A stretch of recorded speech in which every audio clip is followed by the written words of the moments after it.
Do you know what kind of feather this is?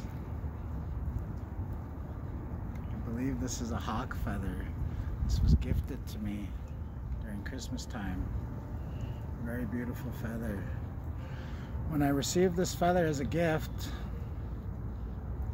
I thought about it and I remembered a teaching that was given to me as a young man. I went to a workshop in Regina as a teen when I was in a Native youth group home called Tapuichi. We went to this workshop and this elder pulled out an eagle feather. This isn't the eagle feather, this is a hawk, but the teaching can apply. And the teaching is this. The stem, this is our life, symbolizes our life. These feathers are events that happen in our lives, these strands. So we're all born. And then sometimes some of us go through traumas at a young age. Different things happen, abuses, neglect, you know, being taken from your parents and placed into foster care. And when that happens, our feather comes apart. See, our lives are fragile and delicate. And so we come apart easy when things hurt us, traumas.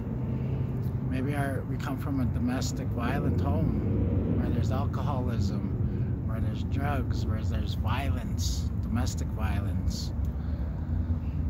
As a child, I was taken from my family. I was placed into child welfare with non-Indigenous family. I didn't know who they were. I didn't know who I was.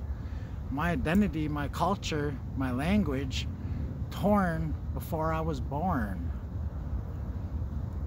Traumas, abuses, abandonment, neglect, suicide, drinking, drugs, violence, gain life, going into the prisons, breakups, heartbreaks, losses, grieving, traumas. And then our feather looks like this.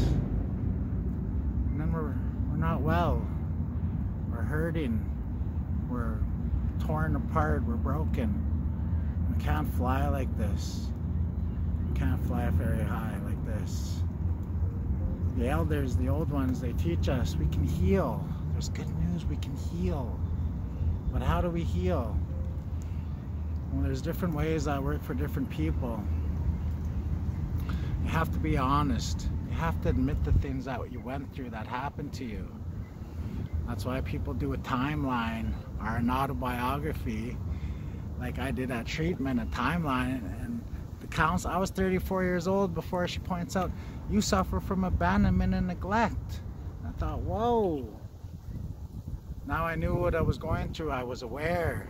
Awareness is key. And then we start being honest about it, and then we forgive. Forgiveness was major for me.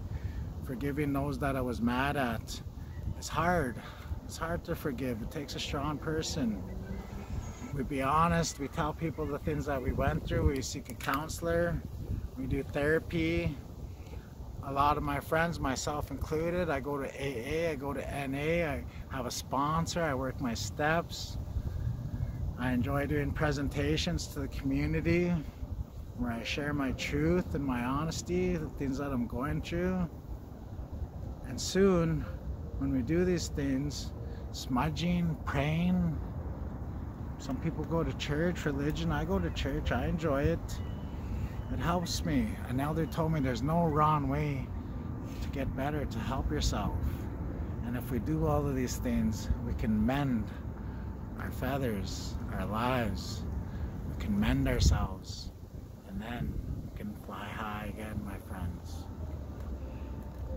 This message is brought to you by prestigious Pelche Productions. I'm glad you tuned in. Thank you for your support. Thank you for your views. And stay true. Peace out.